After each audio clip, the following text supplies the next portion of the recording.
रियो hello friends, कैसे हैं आप सब। आशा करते हैं आपकी तैयारी बहुत अच्छी चल रही होगी।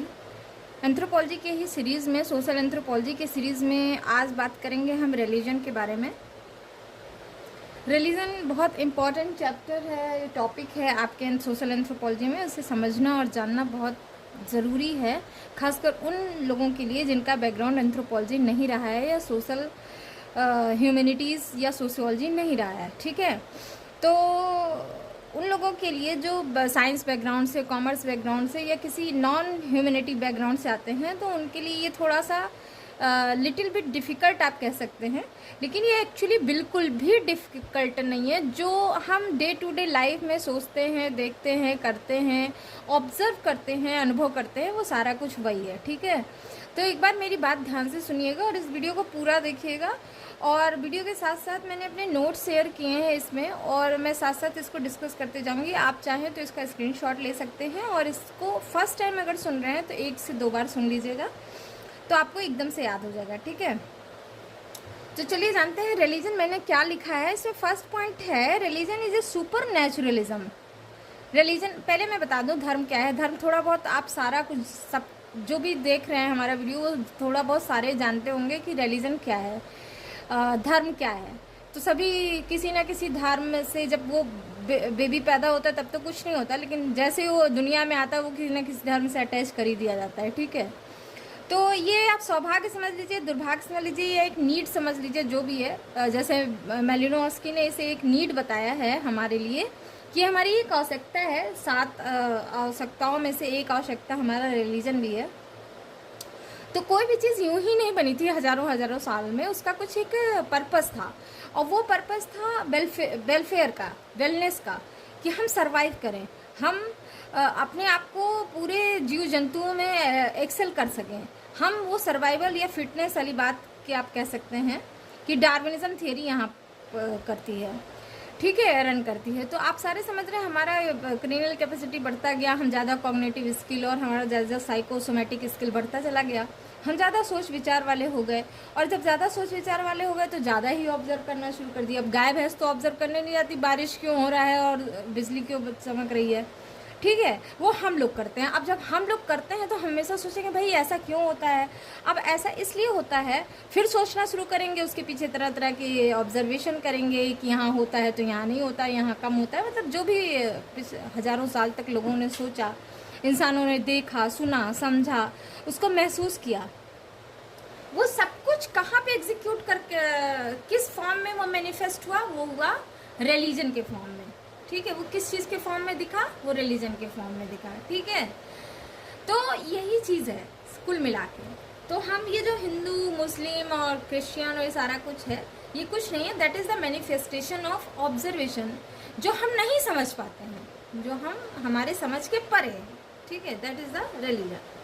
अब वही बात है, तो उसी बात को हम यहाँ शब्दों में लिख देते हैं, और जो एंथ्रोपोलॉजिस्ट हैं वो अलग अलग जगह पे, अलग अलग नेटिव्स के बीच में जाके रह के, अलग अलग तरह से समझ के, उसको ऑब्जर्व करके, और ये समझने की कोशिश करें कि आखिर ये क्या चीज़ है, कैसे आया, कितने तरह के हैं, क्या इसके वैरायटी भी हो सकते हैं, किस तरह के लोग किस तरह की चीज़ें ऑब्जर्व करते हैं, यही इसका ओरिजिन कैसे हुआ, दैट इज़ ऑल। ठीक है, तो देखते हैं। फर्स्ट पॉइंट मैंने यहाँ पे लिखा है, religion is a super naturalism. मैंने बताया ना, नेचुरल नहीं है ये, बताया है कि सुपर नेचुरलिज्म है, नेचुरलिज्म से ज़्यादा आगे। ठीक है, super naturalism that consist of A system of, ध्यान से सुनिएगा, that consist of A system of belief, thought and action.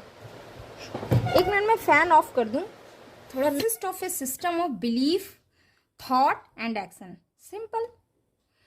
ये एक सुपर नेचुरलिज्म है, और इसमें क्या क्या शामिल है, बिलीफ आपका, थॉट आपका, और उसके हिसाब से लिया गया एक्शन आपका। समझ आ गया।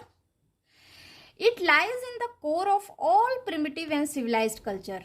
जब स्टडी किया गया तो पाया गया ये सभी के कोर में है भाई, ये सभी प्रिमिटिव और सिविलाइज्ड कल्चर का नीड है। ठीक है, it acts as an internal controlling force for the society and provides the people with morality. Simple है, अगर भगवान का डर नहीं होगा तो लोग एक दूसरे को मार देंगे। उन्हें ये नहीं पता होगा कि हम ये पाप कर रहे हैं तो हमको पाप लगे। आखिर पाप उनका कॉन्सेप्ट कैसे आया, यही तो मोरालिटी है। तो इस तरह से कंट्रोलिंग फोर्स है जो हमारी सोसाइटी में रन करता है और सभी को अपने ठिकाने पे रखता है। समझ आई बात? तो this is the religion. Next point है, a religion can neither be defined in terms of particular faith और in terms of particular god. तो रिलीजन को किसी पर्टिकुलर फेथ या पर्टिकुलर गॉड की टर्म में हम डिफाइन नहीं कर सकते। Actually in fact there are a variety of religions and religious ideas. Variety of, हर 100 किलोमीटर पे एक नया धर्म, गॉड के अंदर गॉड, सब गॉड हो जाने क्या क्या। अभी तो एक सेकेंडरी गॉड भी हो गए हैं, जैसे ये आशाराम बापू और निर्मल बाबा जैसे लोग, दे आर सेकेंडरी गॉड हम कह सकते हैं। ठीक है, तो the first and foremost necessity is to examine the nature of supernaturalism. तो इसका रिलीजन का जो पहला और इम्पॉर्टेंट ज़रूरत है कि हम क्या करते थे कि सबसे पहले सुपरनेचुरलिज्म, जैसे बारिश क्यों हो रही है, बाढ़ क्यों आ गया, सुनामी क्यों आ गया, तो सबसे पहले इंसान ने ये सारी चीज़ें, सुपरनेचुरल चीज़ें थी, उसको ऑब्जर्व किया। ठीक है, क्यों रात में भूत निकलते हैं, क्यों चुड़ैलें होती हैं, लाइक दैट। ठीक है, तो दे आर स्पिरिट्स। तो ये जो रिलीजन है वो सबसे, इसकी ज़रूरत या राइज कैसे हुआ कि उसकी नेसेसिटी डेवलप हुई, क्या आखिर कैसे हुआ। नेक्स्ट पॉइंट है, all religion essentially exhibit A mental attitude towards super nature. सारा रिलीजन एक्चुअली क्या होता है, एक मेंटल एटीट्यूड रखता है किस चीज़ के लिए, वो जो सुपर नेचर है विच इज़ मैनिफेस्टेड। और ये किस फॉर्म में निकलता है, बिलीफ के फॉर्म में, रिचुअल। भाई ऐसा है, साईं बाबा हमारा सब कुछ कर देते हैं, तो ये किस फॉर्म में निकल रहा है, बिलीफ के फॉर्म में। और फिर ये बिलीफ किस में और क्या चीज़ से हो रहा है, रिचुअल्स हो रहे हैं। शाम को साईं बाबा की आरती की जा रही है, देयर दिस इज रिचुअल, क्योंकि साईं बाबा हमारी चीज़ें फॉलो, हमारी विशेष पूरी कर रहे हैं। समझ में आ गई? तो एक तो बिलीफ है और एक रिचुअल है। समझ में आ गई? तो रिलीजन में क्या क्या इंक्लूड होता है, beliefs and natural rituals. The belief is considered as the static part of the religion. Belief क्या है, स्टैटिक पार्ट, स्थिर पार्ट है। जबकि रिचुअल क्या है, while ritual is a dynamic part, इसमें हम कुछ कुछ फंक्शन करते हैं, तरह तरह की चीजें करते हैं, तो this is the dynamic part. Ritual comprises of different actions that aim to establish a connection between the performing individual and supernatural power. Ritual क्या होता है, रिचुअल के अंदर डिफरेंट एक्शंस इन्वॉल्व होते हैं, जिसका पर्पस क्या होता है, जिसका पर्पस होता है कि वो कनेक्शन इस्टेब्लिश करता है उस इंडिविजुअल के बीच में जो उसको परफॉर्म कर रहा है और सुपरनेचुरल पावर के बीच में। भाई हम आरती क्यों करते हैं, हम पूजा क्यों करते हैं, ये जो रिचुअल करते हैं वो उससे उसका क्या फ़ायदा है, उसका मतलब क्या है, वो क्यों होता है, वो क्या करता है, वो ये करता है कि एक कनेक्शन इस्टेब्लिश कर देता है। भाई साईं बाबा की पूजा कर रहे हैं तो वो इस्टेब्लिश कर रहा है कि हम सीधे साईं बाबा को, हम मेरे साथ और साईं बाबा के बीच में एक कनेक्शन इस्टेब्लिश हो जा रहा है थ्रू रिचुअल। ठीक है, बिलीफ क्या है, belief on the other hand has no direct impact, कोई इम्पैक्ट नहीं होता। It stands as a charter for ritual and provides a rational for the same. ये एक चार्टर, जैसे भाई ऐसा है कि अगर ये बिलीफ है, हमारा बिलीफ ये है कि अगर हम फूल, वो भी लाल कलर का, बेलपत्र वो भी 3 पत्तियों वाला, तो ये सारी चीज़ें किस में आती हैं, ये बिलीफ में आती हैं। लेकिन रिचुअल क्या है, ये जो बिलीफ होगा ये एक तरह का रिचुअल के लिए चार्टर बनाएगा कि ऐसे ऐसे करना है। तो वही पॉइंट है कि it stands as charter for rituals and provides a rational for the same. यहाँ तक समझ में आ गया? नेक्स्ट पॉइंट है, religious attitude are universal in all known culture. अच्छा, आज तक जितने कल्चर है भाई सब में रिलीजियस एटीट्यूड पाया जाता है। ठीक है, they have been associated with homo sapiens for the last 60,000 years. माउंट वो आया था ना, क्रो-मैग्नन। ठीक है, तो वहां से हमको मिल रहा है एविडेंस कि भाई रिलीजियस बिलीफ्स थे। बहुत सारे बरियल्स इवन निएंडरथल टाइम में भी थे, क्योंकि बहुत सारे बरियल्स बहुत इंटेंशनल बरियल था। इंटेंशनल मतलब ये कि जो बरियल, जो डेड बॉडी बरी किया गया था, बरियल हमको मिला, उसमें पाया गया कि भाई पैर बंधे हुए हैं और वो उसी फॉर्म में है कि जैसे मदर के वो वूम में रहता है।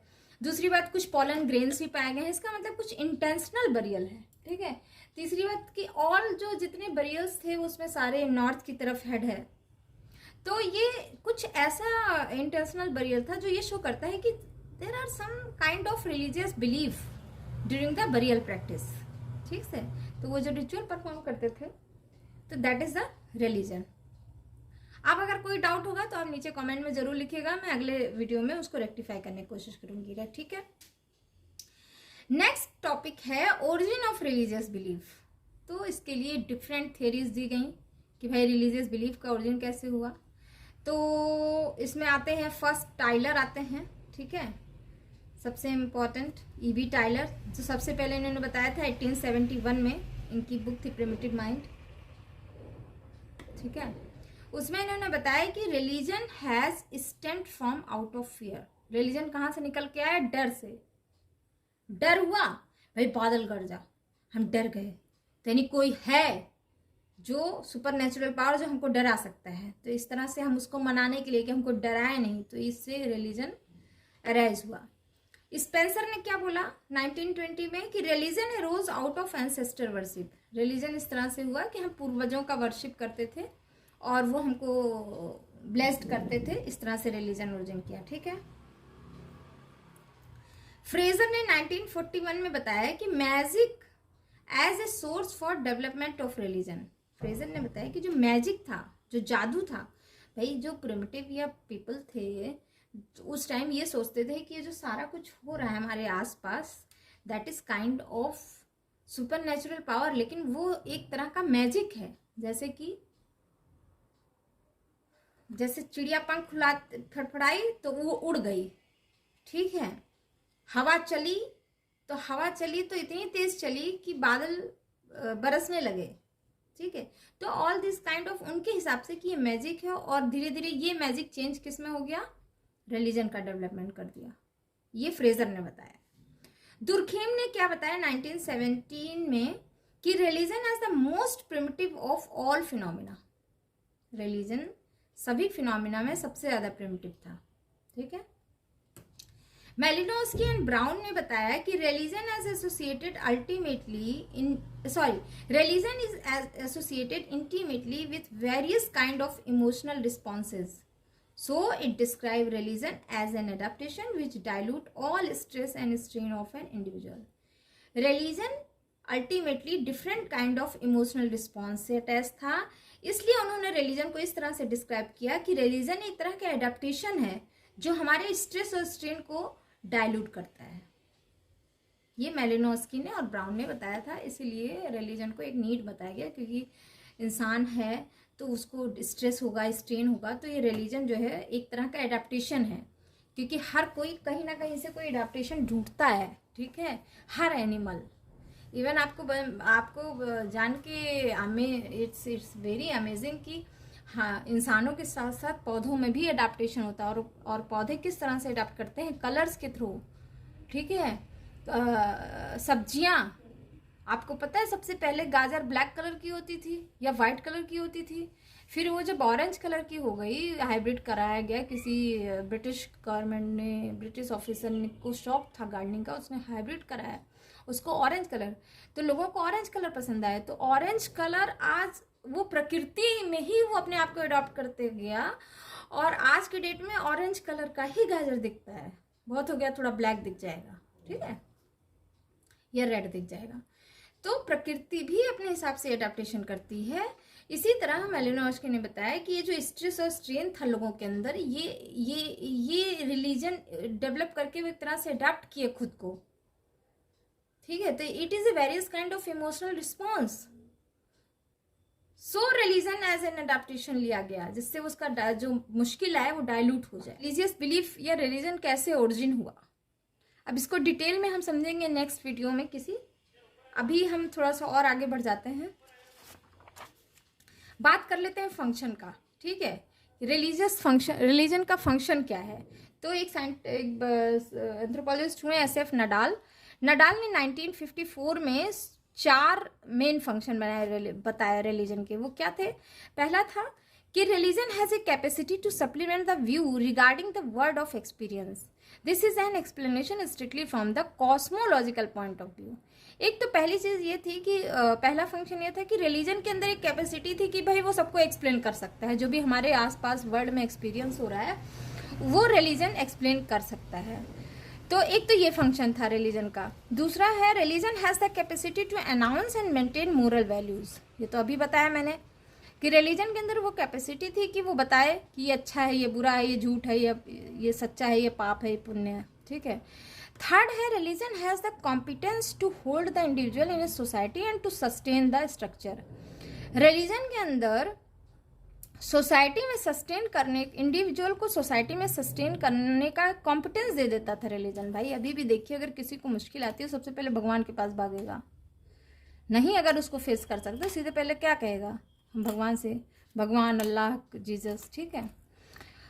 फोर्थ फंक्शन है religion provide individual with specific experience and stimulation. Religion जो है इंडिविजुअल को एक पर्टिकुलर एक्सपीरियंस भी देता है। बहुत लोग कहते हैं ना मेरा थर्ड चक्र जागृत हो गया, मेरा ये हो गया, मुझे हनुमान जी दिख गया, मुझे ये, तो that provide religion provide individual with specific experience and stimulation, ठीक है। अब इसमें वेरियस कॉन्सेप्ट भी हैं, जैसे एनिमिज्म, एनिमेटिज्म, फेटिज्म और टोटेमिज्म, ठीक है। तो थोड़ा सा मैं यहाँ बता देती हूँ। एनिमिज्म मैंने यहाँ पे लिखा हुआ है तो साथ साथ बता देते हैं। एनिमिज्म जो था वो सबसे पुराना कॉन्सेप्ट है और इसे दिया था एडवर्ड ब्रूनर टायलर ने, ठीक है। It is a belief in the existence of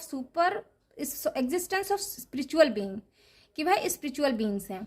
all primitive people recognise some sort of subtle invisible inside each living body which initiate the activities of the individual. इनके हिसाब से क्या था कि हम प्रिमिटिव्स लोग ये मानते थे कि there are some spirituals beings रहते हैं। तो वो ये किस फॉर्म में रहते हैं उनके हिसाब से कि कुछ हर व्यक्ति लिविंग बीइंग के अंदर एक इनविजिबल कुछ है, एक इनविजिबल चीज़ है जो क्या होती है, जो विच इनिशिएट द, जो किसी भी जैसे हम अगर जिंदा हैं हमारे अंदर कुछ एक इनविजिबल चीज़ है जो हमारी एक्टिविटीज़ को इनिशिएट करती है। अगर वो चीज़ निकल जाएगी, या हम कह सकते हैं आप जानते हैं हम उसको सोल, लेकिन पहले तो नहीं पता था। तो वही बात है, when the matter leave the body all activities of life are stopped, ठीक है। वो मैटर अगर छोड़ देती है तो सब एक्टिविटी स्टॉप हो जाती है एंड बॉडी बिकम स्टिल, और बॉडी क्या हो जाता है, बिल्कुल शांत। This unseen subtle matter is regarded as power. तो प्रिमिटिव्स थे, उन्होंने बोला कि जो ये दिखाई नहीं देता ना, इसको पावर कहते हैं, और इसी को कह देते हैं सोल, या कह देते हैं एनिमा। क्या कहते हैं, एनिमा। तो as dead people often come in, अब चूंकि डेड पीपल जो थे वो अक्सर उनके सपनों में आते थे और वो सपने में ऐसे लगते थे जैसे रियल हो। तो प्रिमिटिव्स ने सोचा कि जो सोल है ना वो इनडिस्ट्रक्टिबल है, उसको हम तोड़ नहीं सकते हैं, वो इटर्नल है, उसको वो हमेशा रहेगा। बस वो after living the body they becomes spirit, और जब छोड़ देते हैं तो वो क्या बन जाते हैं, स्पिरिट बन जाते हैं and begin to dwell in certain places और things but capable of communicating with man.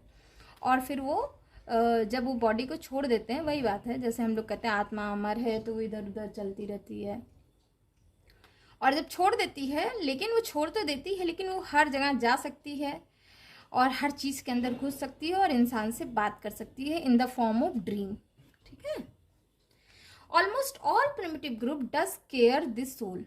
लगभग सभी जितने भी प्रिमिटिव पीपल हैं वो सोल की केयर जरूर करते हैं। Among the Lakhera of Assam the soul resemble the original body in appearance of size. Assam में लखेरा एक ट्राइब है जिनमें ये बिलीफ है कि सोल जो है ओरिजिनल बॉडी के अपीयरेंस में और साइज में होती है। कुकी ऑफ मणिपुर भी कंसिडर करते हैं soul as a minute replica of individual. Some Naga ये भी मानते हैं कि सोल एज शैडो और रिफ्लेक्शन, और मतलब मोस्टली ऑलमोस्ट सारे प्रिमिटिव बीइंग्स ये कहीं ना कहीं ये कंसिडर कर रहे हैं। तो इसका मतलब क्या है, this concept is called animism. This concept is called animism and it is proposed by Edward Brunner Taylor in 1971. एक बार इसको चेक कर लीजिएगा कब किया था। नेक्स्ट कॉन्सेप्ट है एनिमेटिज्म। एनिमेटिज्म क्या था, कुछ स्कॉलर्स फिर आए, भाई एक कॉन्सेप्ट आता है तो हमेशा उसका क्रिटिक्स भी शुरू हो जाता है, तो वही बात है, कुछ स्कॉलर आए जिन्होंने टाइलर की थियोरी को, एनिमिज्म का क्रिटिसिज्म दिया। उनके हिसाब से कि a pre animistic stage where the spirit were not suppose to be only those of dead man, rather each and every object was considered to have a life, so all of them were animate object. इनके हिसाब से कि जो living है वो animate है, जो non living है वो नॉन एनिमेट है। तो उनके हिसाब से क्या था, स्पिरिट जो थे या स्पिरिट जो थे वो ही केवल नहीं माने जाते थे कि डेड मैन से निकले हैं, जबकि हर ईच एंड एवरी चीज जिसमें भी जीवन है वो सब कुछ जीवित है, चाहे वो प्लांट है, एनिमल है, इंसान है, कुछ भी। तो एक नया कॉन्सेप्ट आ गया एनिमेटिज्म का। समझ आ गई बात?